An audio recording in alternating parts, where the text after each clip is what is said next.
Assalamualaikum warahmatullahi wabarakatuh. Apa kabar anak-anak yang solih dan solehah?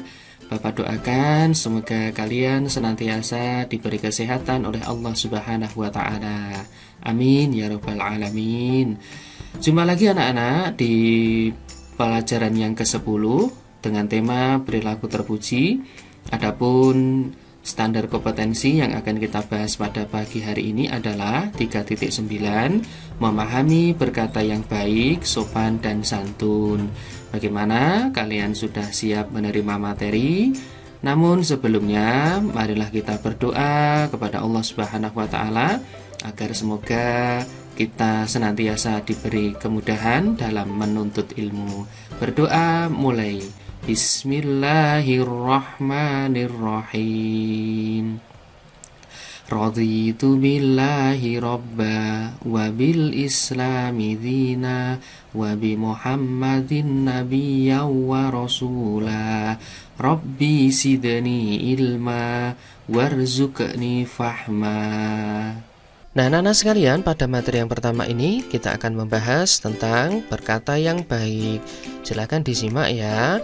Berkata yang baik termasuk akhlak yang terpuji karena diperintahkan oleh agama Islam. Nabi Shallallahu Alaihi Wasallam bersabda, barang siapa yang beriman kepada Allah dan hari akhir, maka hendaknya berkata yang baik atau diam. Kita harus menjaga ucapan kita agar hidup selamat di dunia dan di akhirat. Nabi Muhammad SAW juga menegaskan bahwa orang yang beriman itu tidak suka mencela, melaknat, berkata keji, dan berbicara kotor atau dusta. Anak-anak sekalian, kita pun juga harus menjaga ucapan kita agar kita hidup selamat di dunia dan di akhirat. Lebih-lebih kepada kedua orang tua, ketika kita berbicara harus menggunakan perkataan yang baik dan mulia.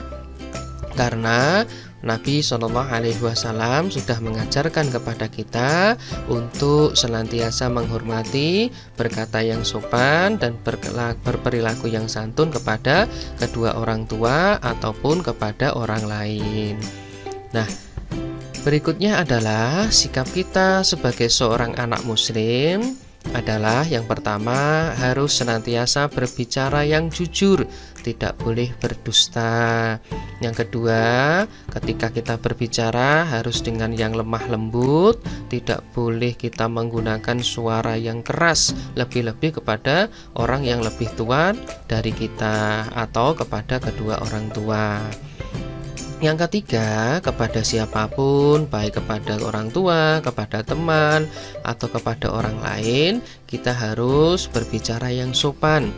Berbicara tidak menyakiti hati atau perasaan orang lain, dan berbicara tidak mencaci maki atau merendahkan orang lain, ya. Dan yang terakhir, kita juga dianjurkan untuk tidak menghina ketika berbicara dengan orang lain. Nah, anak-anak, bagaimana? Apakah kalian sudah bisa memahaminya? Jikalau belum, silahkan diulang-ulang materi yang ada di dalam video ini. Dan jika masih ada yang kurang jelas atau yang ada yang mau dipertanyakan, silahkan kalian tanyakan kepada Bapak dan Ibu guru ataupun kepada kedua orang tua kalian. Nah, sebelum kita tutup, marilah kita mengambil rangkuman atau kesimpulan dari materi tadi. Yang pertama adalah berkata yang baik termasuk akhlak yang terpuji. Nabi Muhammad SAW sangat-sangat melarang kita untuk berkata yang dusta, berkata keji, maupun mencela orang lain. Yang terakhir, kita harus menjaga lisan kita agar selamat baik di dunia maupun ketika nanti kita berada di akhirat. Nah, anak-anak sekalian, untuk uji kompetensi mandiri, silahkan kalian mengikuti arahan dari Bapak dan Ibu guru. Baiklah anak-anak sekalian, tetap semangat belajarnya dan selalu berdoa agar ilmu yang kita peroleh nanti menjadi ilmu yang bermanfaat bagi diri kita, bagi keluarga kita, masyarakat, agama, dan negara. Bapak akhiri sekian. Wassalamualaikum warahmatullahi wabarakatuh.